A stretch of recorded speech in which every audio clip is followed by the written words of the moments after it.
Good morning students. Today we are going to revise our first chapter of Organization of Commerce, Nature and Significance of Management. अब management क्या होता है?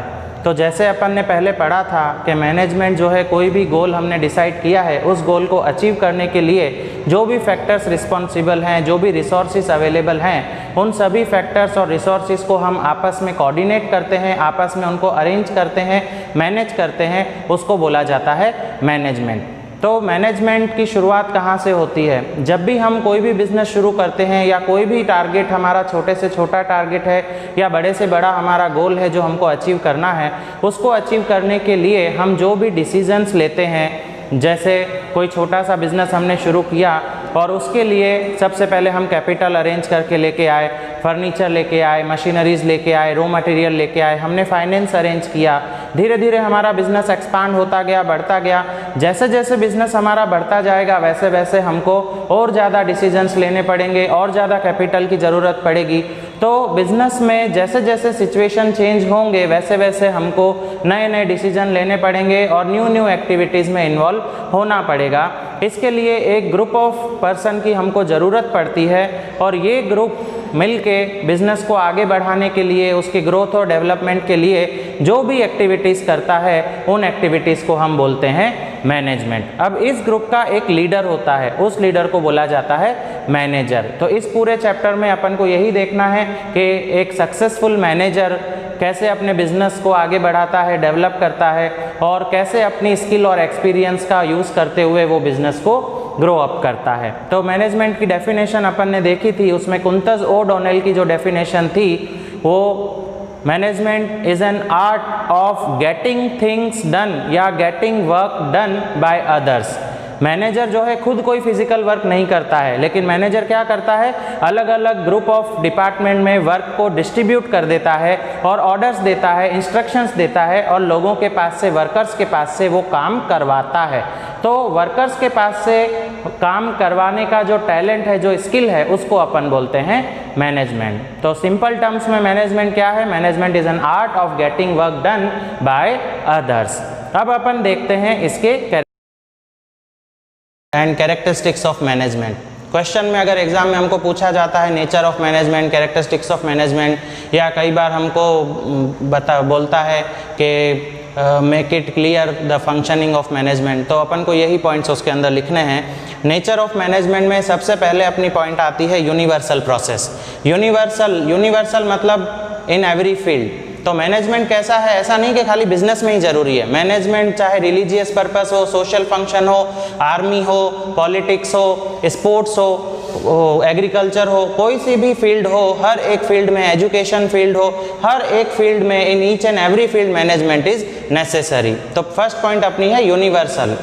Then second आता है goal oriented. Management कैसा है? अपन ने डेफिनेशन में देखा कि बिजनेस का जो भी टारगेट होता है या हमारा जो भी गोल है उसको अचीव करने के लिए ही हम अलग अलग फैक्टर्स और रिसोर्सेज को आपस में कोऑर्डिनेट करते हैं। तो मैनेजमेंट सबसे ज़्यादा फोकस करता है अपने गोल को अचीव करने में, अपने टारगेट को अचीव करने में, इसीलिए ये कैसा प्रोसेस है? गोल ओरिएंटेड प्रोसेस है। देन आता है अपना ग्रुप एक्टिविटी। मैनेजमेंट में कोई भी एक पर्सन नहीं होता है, मैनेजमेंट में हमेशा मोर देन वन पर्सन, ज़्यादा से ज़्यादा लोग इसमें इंक्लूड होते हैं और किसी एक कॉमन गोल को अचीव करने के लिए वो एक्टिविटीज़ करते हैं। उन एक्टिविटीज़ को आपस में डिस्ट्रीब्यूट किया जाता है और हर एक पर्सन उसको दी हुई अपनी एक्टिविटी को अच्छे से फुलफिल करता है। तो ये मैनेजमेंट क्या है? ग्रुप एक्टिविटी है। उसके बाद आता है कंटिन्यूस प्रोसेस। कंटिन्यूस प्रोसेस क्यों है? क्योंकि जब हम बिजनेस में एक टारगेट अचीव कर लेते हैं तो एक टारगेट अचीव करने के बाद हम कोई न्यू टारगेट डिसाइड करते हैं, वो न्यू टारगेट फिर से हम अचीव कर लेते हैं, उसके बाद फिर हमारा थर्ड टारगेट आ जाता है। तो एक के बाद एक कंटिन्यूसली जब तक हमारा बिजनेस चलता है या जब तक मान लो कि हम कोई ना कोई काम कर रहे हैं, हमारे टारगेट, नए नए टारगेट डिसाइड होते रहते हैं और हम उन टारगेट्स को अचीव करने के लिए कोई ना कोई एक्टिविटी करते रहते हैं। तो इसको अपन बोलते हैं कंटिन्यूस प्रोसेस। अब आता है ह्यूमन प्रोसेस। अब मैनेजमेंट में हमने देखा कि ग्रुप एक्टिविटी है। ग्रुप किसका है? Group of person. तो पर्सन में कौन आएंगे? ह्यूमन एलिमेंट्स आएंगे। मशीनरीज होती है, लेकिन उन मशीनरीज को ऑपरेट करने के लिए हमको पर्सन की जरूरत होती है। तो मैनेजमेंट सबसे ज्यादा फोकस किस पे करता है? पर्सन पे करता है, ह्यूमन पे करता है, इसीलिए ये क्या है? Human process. Then decision process. जो भी मैनेजर है अगर वो क्विक डिसीजन लेता है और बिल्कुल करेक्ट डिसीजन लेता है तो वो अपने बिजनेस को आगे लेके जा सकता है, लेकिन अगर डिसीजन लेने में वो कोई गलती करता है, उसकी कोई मिस्टेक होती है, तो बिजनेस के लिए वो लॉस है। इसीलिए मैनेजमेंट।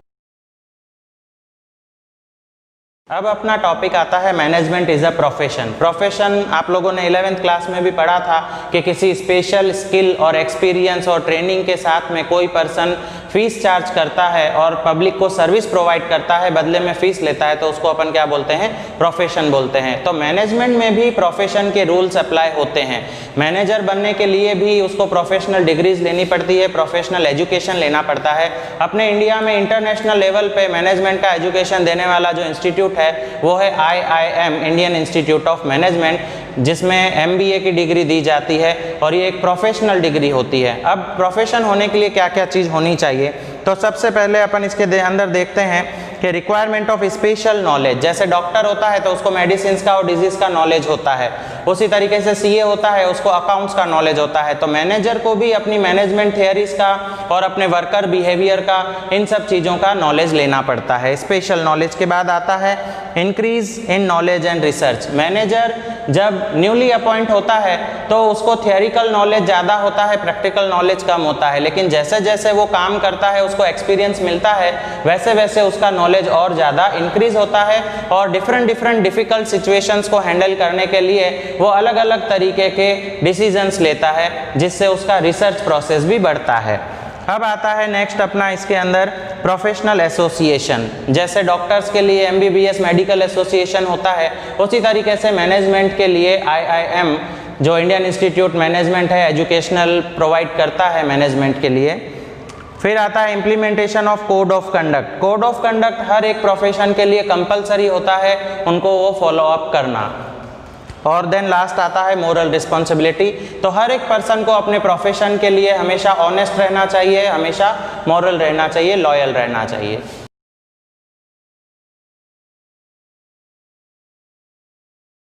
अब अपना टॉपिक आता है मैनेजमेंट इज अ साइंस। तो साइंस क्या होता है? साइंस स्पेशल थियरी पे बेस्ड, प्रिंसिपल्स पे बेस्ड एक एक्सपेरिमेंट्स के थ्रू प्रूव किया हुआ नॉलेज होता है। जब तक एक्सपेरिमेंट्स के द्वारा उस थियरी को प्रूव नहीं किया जाता, उसको साइंस में नॉलेज में इंक्लूड नहीं किया जाता है। तो साइंस का मतलब है नॉलेज।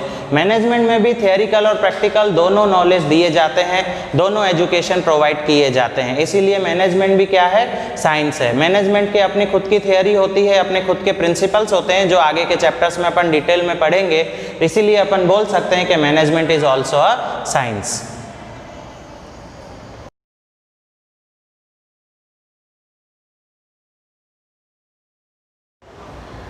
अब अपना टॉपिक आता है मैनेजमेंट इज एन आर्ट।